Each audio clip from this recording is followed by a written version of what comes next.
Hello everybody, welcome back to another video. Something I hear very often from players in Rec Room is, I got banned for no reason, accompanied by a mixture of confusion and rage. So I thought it would be a good idea to make a video detailing 10 reasons why you could be banned from the game. Some might surprise you. Also, today's video is sponsored by AntLion Audio, but I'll talk about that a little later on. For now, let's jump right in. Number 1. Voice moderation catching you saying bad things. One of the most well-known ways for players in Rec Room to receive a ban is through ToxMod, the voice moderation system in the game. This was initially rolled out only in the Rec Center, and then eventually in all Rec Room originals, and now room creators can opt in to have it in their community maps as well. It's debatable how smart this AI is, but allegedly it can tell whether you swore because you stubbed your toe versus swearing at someone. Swearing at someone or using toxic language to hurt others will result in an auto ban. Now, I'm not sure if these are human reviewed afterwards or if they just trust ToxMod to take care of it or leave it up to the players to put in a ban appeal, but either way, this is a relatively new system and maybe a little glitchy at times, but mostly it seems to work effectively. Even if voice moderation didn't exist though, you can find yourself facing a ban if you use toxic language and other players decide to report you for it. The manual reporting function is alive and well, and believe me, people don't hesitate to use it if you're being a jerk. So,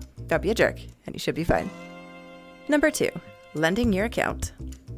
I've seen this one happen before, unfortunately. Someone lent their account to their friend, and their friend obviously didn't take the time or care to read the code of conduct. They started being toxic, saying things they shouldn't have, and then later handed back the account to the original owner, who was surprised to see a ban slapped on a few days later. Naturally, the person refuted this with a ban appeal, and was even more surprised to hear back from Rec Room the exact language that got them banned. After careful reflection, they finally realized that it was their friend who said all this stuff. Did Rec Room care? Of course not. They had no way of proving who said it, just that it stemmed from that account. The lesson here is to never lend your account to anyone. The game moderators will not be able to differentiate between something you said and something your toxic friend said while playing as you. Number 3. Hacking the game. If there's one rule that Rec Room takes extremely seriously above all others, it's game hacking. This can be anything from using glitches in public lobbies to actually getting scripts to unlock things you're not supposed to have, like maker pen abilities in the Rec Center or the ability to fly in Rec Room originals. Now, using glitches in public lobbies doesn't seem like the worst thing, and I can see why people get surprised when they're banned for it. However, imagine you're playing Golden Trophy and someone glitches into the wall and refuses to come out. It kind of ruins the lobby for the rest of people. There's also just annoying Rec Room glitches, like the people in Rec Royale who get shot and die but stay in the game invincible. Not many people would think, oh, I better leave the lobby because now it's broken and I'm still alive and that's not good. I think most people would be like, wee, I'm alive, let me see how long this lasts for, and keep running around aimlessly. But take it from a seasoned Rec Royale player. This is a very quick way to get reported for exploiting bugs, and you don't want that on your record. If you're thinking of using scripts to actually do damage to the game, like unlocking maker pen and whatnot, I'd say think carefully before doing that. You would likely be permanently banned right off the bat and possibly even face legal consequences. A quick Google search informs me that this is very much illegal, and though Rec Room is a small game, that's right now. Who knows what the future looks like? Roblox has very openly sued people for hacking the game, as well as other game platforms. It's not a bright future if you want to go that route. Number 4. Cheating. This one should be fairly obvious. If you cheat in games, you will probably face reports for it and then a ban. Things such as spawn camping to get hits in paintball, hiding in walls to beat the boss in certain Rec Room quests, and abusing your guardian and play space are all frowned upon. Now, if you and your friends are all playing Jumbotron and you agree that you can hide in the wall at the end to bring down the boss, I mean, who's to say? Where do we draw the line on this technically morally inept behavior? I don't know. As my friend Chim pointed out,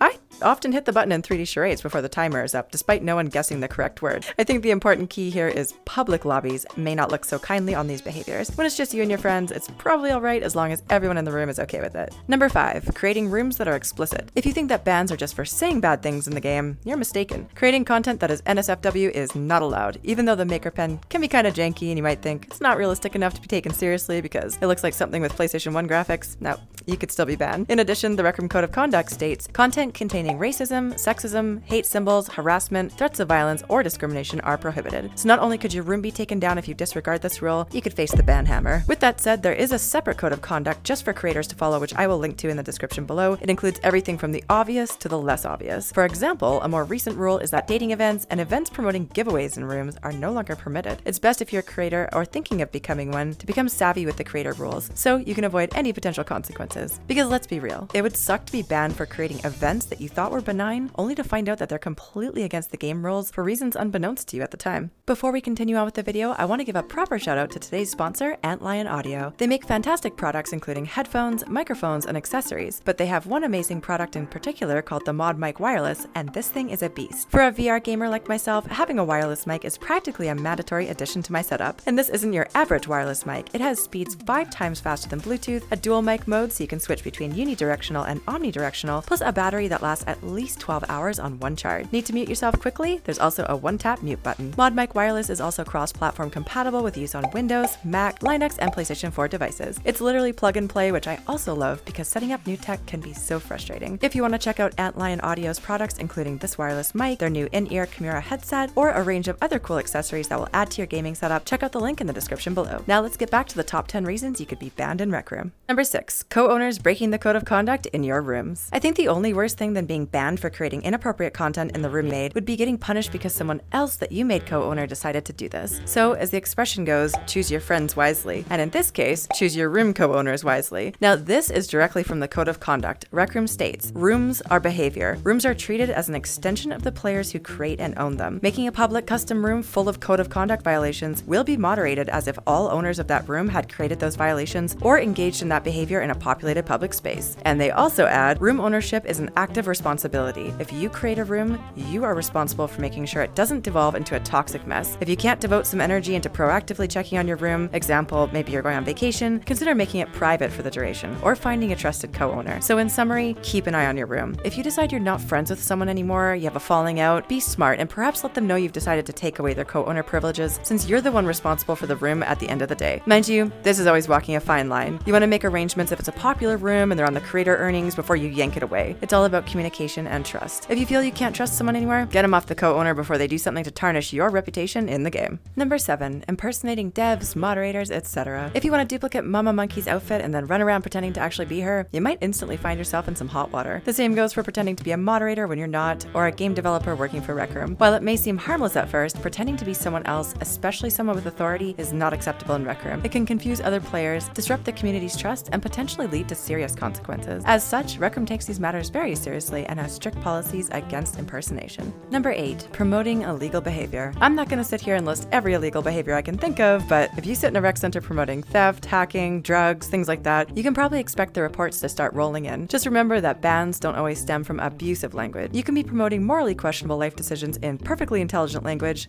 and still find yourself banned. Number 9. Having multiple accounts. Let's say you do get a ban from Rec Room for like a week and you're bummed out about it. Naturally so. But then on day 2, you get a light bulb epiphany and think, oh, I can just make another account in the meantime. Play on the alt, and when the week is up, my main account will be unlocked again. No harm, no foul, right? No, sorry. Having multiple accounts is not allowed, but you can typically fly under the radar with them until you're banned. Then they will be keeping a closer eye, and you'll likely have a much longer ban slapped on your account if they detect you trying to avoid your original one with an alt. It's not really worth it. Just wait out the ban. Number 10. Abusing the reporting system. What happens when you give a reporting system to hundreds of thousands of people who are left to use it according to their own moral decency? Surprisingly, mostly nothing serious. Many people probably don't even realize it exists, and those that do tend to use it sparingly and within reason. However, there will always be people who abuse the system. Examples of abusing the reporting system are numerous and include vote kicking someone to squeeze your friend onto your team in Rec Royale, vote kicking someone for being too good at paintball, and putting in a report against a RecTuber because they didn't invite you. Yeah, that happens. More often than you would think. The system exists for a reason, and those reasons are just a waste of the moderator's time and energy, clogging up the system. If you're caught abusing them, it might even backfire and get you a ban instead, so just don't do it. If you found this video helpful, be sure to use code TARA in Rec Room or hit the support button on my profile in-game. It's free for you and it helps out my channel a lot. And then after that, go watch this Rec Room video here next.